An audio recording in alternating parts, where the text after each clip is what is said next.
Good morning, students. Myself Swati, and today we will study in the Gulmohar, chapter number 9, that is Crow Boy. Okay, I will explain the poem afterwards. First, you just go through the chapters. Okay, so now we will study about the Crow Boy. Crow Boy is a chapter of one Japanese boy who had been called with the nickname. The nickname of that boy was Chibi. Okay, उसको Chibi बोलते थे. And he was very aloof from other students. Aloof मतलब बिल्कुल अलग थलग रहना, किसी के साथ में जुड़ के नहीं रहना, ना ही वो बच्चे उसके साथ में मिक्स होते थे. फर्स्ट डे, जिस दिन उनका फर्स्ट डे था स्कूल का, उस दिन भी वो बच्चा गायब था. He was hiding. और कहाँ पाया गया? That on the school house floor पे, मतलब दूसरी जगह एक डार्क स्पेस में वो चुपचाप बैठा हुआ था. And when ever in the class, वो जब भी क्लास में होता था उसका ध्यान दूसरी चीज़ों में रहता था, पढ़ाई में बिल्कुल ध्यान नहीं रहता था. तो हर कोई उसके साथ में बात भी नहीं करता था, वो अपने में ही मस्त रहता था.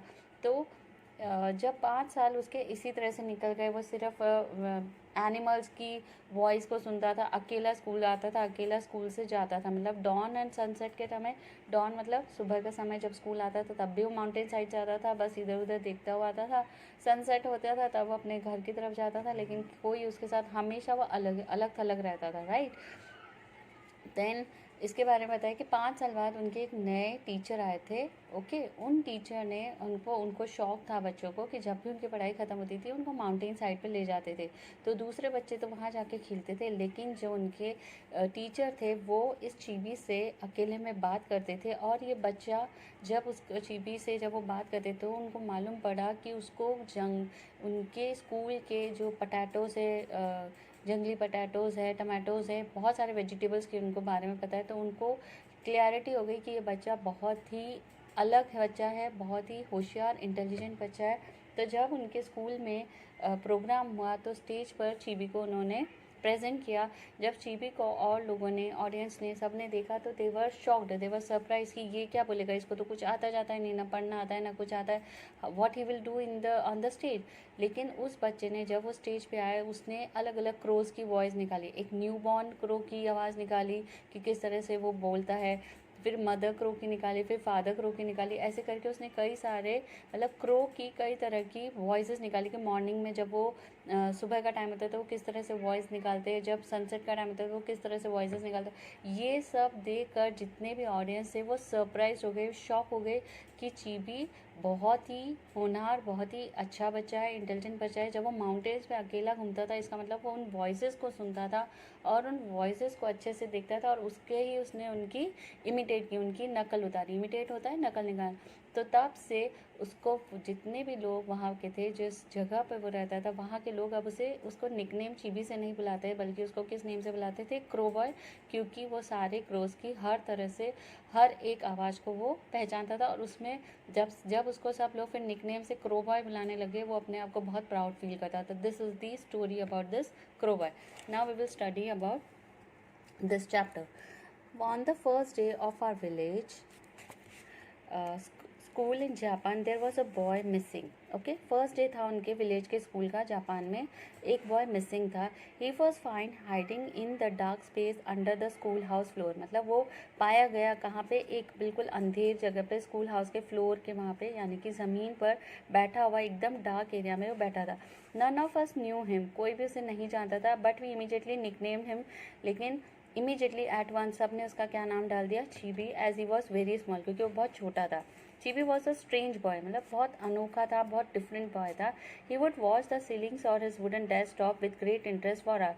मतलब उसका सारा इंटरेस्ट किस पे जाता था? सीलिंग फैन पे देखना, डेस्कटॉप पे देखना, बस उसी में घंटों घंटों तक बस उन्हीं चीज़ों को देखता था. He would study a patch of cloth on a boy shoulder. और या फिर अगर किसी बच्चे के शोल्डर पे कोई कपड़ा होता था तो उसको घंटों तक देखता रहता, उसको सिर्फ घूरता रहता था, देखता रहता था उस क्लोथ.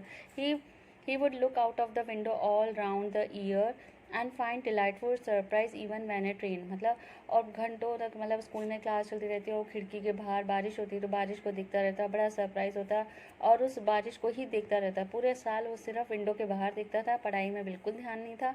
सिर्फ उसका टाइम होता था बाहर देखना, खिड़की के बाहर देखना, बारिश को देखना, जानवरों को देखना, बस यही उसका काम था.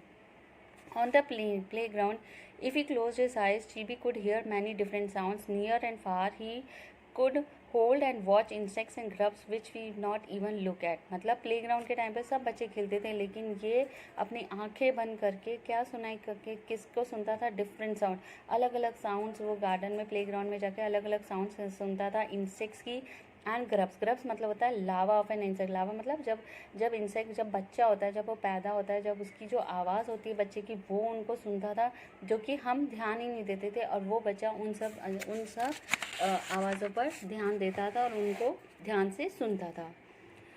वी लेफ्ट चीबी अलोन, और इसीलिए जितने भी बच्चे थे उसको हमेशा अलग ही रखते थे क्योंकि वो किसी से ज़्यादा घुलता मिलता नहीं।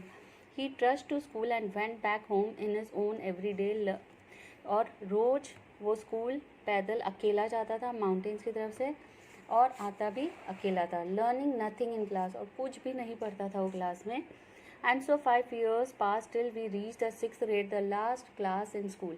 अब स्कूल वहाँ पे सिर्फ 6 तक ही था, अभी उनका लास्ट साल था, ठीक है।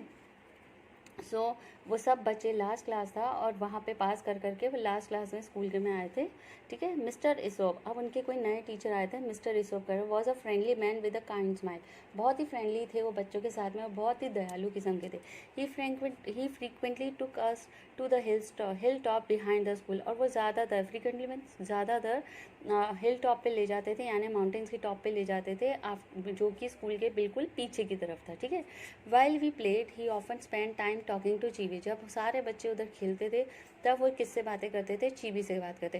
ही was pleased to learn that Chibi knew all the places where the wild grapes and wild potatoes grew, मतलब वो बहुत ज़्यादा प्लीज हो गए, मतलब बहुत ज़्यादा उससे प्रभावित हो गए क्योंकि चीवी को ये पता था कि कहाँ पर वाइल्ड ग्रेप्स है और कहाँ पर वाइल्ड पटैटोज उग रहे हैं। He was amazed to find how much Chibi knew about all the flowers in our class garden, मतलब उस ये जानकर उनको और ज़्यादा आश्चर्य होता है कि चीबू को ये पता था कि कहाँ पे फ्लावर्स उग रहे हैं पूरे इस स्कूल के गार्डन में। क्लास गार्डन मतलब स्कूल के जो गार्डन है उसमें। Later that year Chibi appeared on the stage at the talent show, और उसी टाइम पे वहाँ पे एक बार उनके स्कूल में टैलेंट शो हुआ, उसमें वो स्टेज पर अपियर हुआ। We could not believe our eyes, what can he do up there, we wonder. अब सबको आश्चर्य और सब सरप्राइज हो रहे थे कि ये क्या करेगा स्टेज पे, इसको तो कुछ आता भी नहीं। हम लोग सब आश्चर्य से उसकी तरफ देख रहे थे, ठीक है। Then mister Isobe announce that Chibi was going to imitate the voice of crows, और उसी टाइम पे जो उनके टीचर थे मिस्टर इसोप, उन्होंने अनाउंसमेंट किया, उन्होंने वहाँ पर लोगों के सामने अनाउंसमेंट किया दैट जो चीबी है वो इमिटेट करे। इमिटेट मतलब नकल उतारेगा, किसकी? वॉइसेस ऑफ द क्रो की वॉइसेस वो निकालेगा। First Chibi imitated the voice of newly hatched cross, सबसे पहले उसने किसकी नकल उतारी? जो न्यूली जो बच्चे होते हैं ना, क्रोस के नए नए जो पैदा होते हैं, उनकी जो आवाज़ आती है वो निकाली। Then he made the mother crow's voice, then he imitated the father's crow's, he showed how crows cry early in the morning and when they are happy, और उन्होंने उसके फादर की, उसके मदर के क्रो की वॉइस की, जब वो रोते हैं उनकी उसकी आवाज़ सुबह के समय की, जब वो खुश होते वो। At the end to imitate a crow on an old tree, Chibi made very special sound deep down in his throat. हाँ, एट द एंड मतलब लास्ट में जो इमिटेट किया उन्होंने कि कैसे वो ओल्ड ट्री पे बैठते हैं, चीबी ने अलग अलग स्पेशल साउंड्स निकाली, उसके गले में से उसने निकाली कावट कावट करके ऐसे आवाज़ें निकाली। We were struck with wonder, मतलब जो लोग थे वो बहुत ज़्यादा सरप्राइज भी हो गए, बहुत ज़्यादा खुश भी हुए कि चीबी में इतनी खासियत भी है। Our minds were taken to the far and lonely mountain side from which Chibi's probably came to school, मतलब हाँ, फिर हम सबको ध्यान में आया कि वो अकेला जब माउंटेन्स में से गुजरता था, जब वो निकलता था तो चीबी शायद ये सब आवाज़ों को सुनता था। Mister Isobe explain that Chibi had learn those calls for 6 years while leaving his home for school at dawn and arriving home at sunset, मतलब फिर मिस्टर इसोप ने बताया कि चीबी जब भी माउंटेन्स की तरफ से निकलता था, चाहे सुबह का, डॉन मतलब सुबह के समय जब वो स्कूल आता था, और सनसेट जब शाम के समय स्कूल की तरफ से जाता था, पूरे 6 साल में उसने सिर्फ यही चीज़ों को नोटिस किया। Each one of us cried, we realize how wrongly we had treated Chibi. Sir एक जने ने चिल्लाते हुए बोला कि कितने गलत थे हम, कि चीबी तो कितना अच्छा बच्चा है। After school was over we sometimes met Chibi in the village, फिर उसके बाद कई बार स्कूल जब ओवर हो जाता था तो हम सब चीबी को मिलते थे, but nobody called him Chibi anymore. अब उसे कोई भी चीबी नहीं बुलाते थे। We all called him crow boy. अब सब उसे क्या बोल के बुलाते थे? Crow boy. When we greeted him, जब भी हम उसको ग्रीट करते थे, यानी कि जब हम उससे मिलते थे, उससे बातें करते थे, तो हम उसे अब क्या बुलाते थे? Crow boy. Crow boy would not and smile as he stretch his shoulders not, मतलब बड़े शान से वो स्माइल करता था और बहुत शान होती थी उसको, अपने शोल्डर्स को ऊपर प्राउडली ऊपर करता था। And set of for his home in the far mountain side, और फिर वो दूर माउंटेन साइड में जब भी अपने घर जाता था, जब उसे क्रो बॉय बुलाया जाता था, वो बड़ा खुश होता, उसको बड़े प्राउड फील होता था। And from around the turn off the mountain road